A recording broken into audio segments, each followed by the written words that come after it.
বর্তমানে রক্তের টানের চেয়েও টাকার টান অনেক বড়।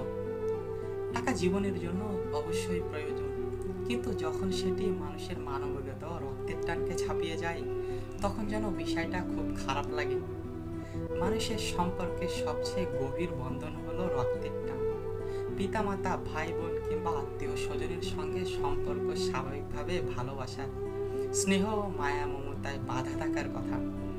কিন্তু দুঃখজনক হলেও সত্য, আধুনিক সমাজে এই প্রাকৃতিক টানকে দুর্বল করে দিয়েছে টাকার টান। আগে যেখানে একে অপরের সুখ দুঃখ ভাগাভাগি করার জন্য আত্মীয়তার সম্পর্ক ছিল প্রধান, সেখানে এখন আর্থিক স্বার্থ হয়ে উঠেছে মূল মুখ্য।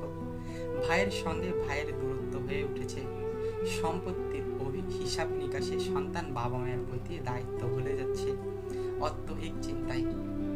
এমনকি আত্মীয়তার সম্পর্কেও টাকা হয়ে উঠেছে মূল যোগ্যসূত্র।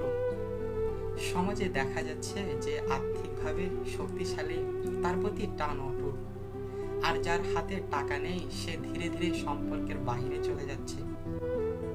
টাকা জীবনের জন্য অবশ্যই প্রয়োজনীয়, কিন্তু যখন সেটি মানুষের মানবিকতা রক্তের টানকে ছাপিয়ে যায়, তখন সমাজে অমানবিকতার জন্ম হয়।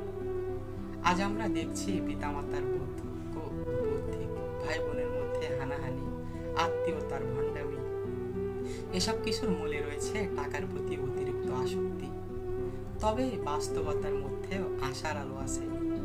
সমাজে এখনো অনেক পরিবার রয়েছে যারা রক্তের সম্পর্ককে অগ্রাধিকার দেয়, টাকার কাছে আত্মসমর্পণ করে না।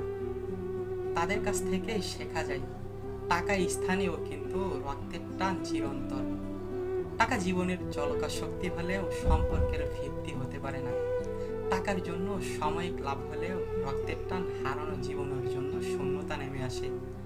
আর আমাদের উচিত টাকার প্রতি অতিরিক্ত আসক্তি না হয়ে রক্তের টানকে অগ্রাধিকার দেওয়া। কারণ শেষ পর্যন্ত মানুষের পাশে দাঁড়ায় না টাকা, দাঁড়ায় সম্পর্ক আর ভালোবাসা।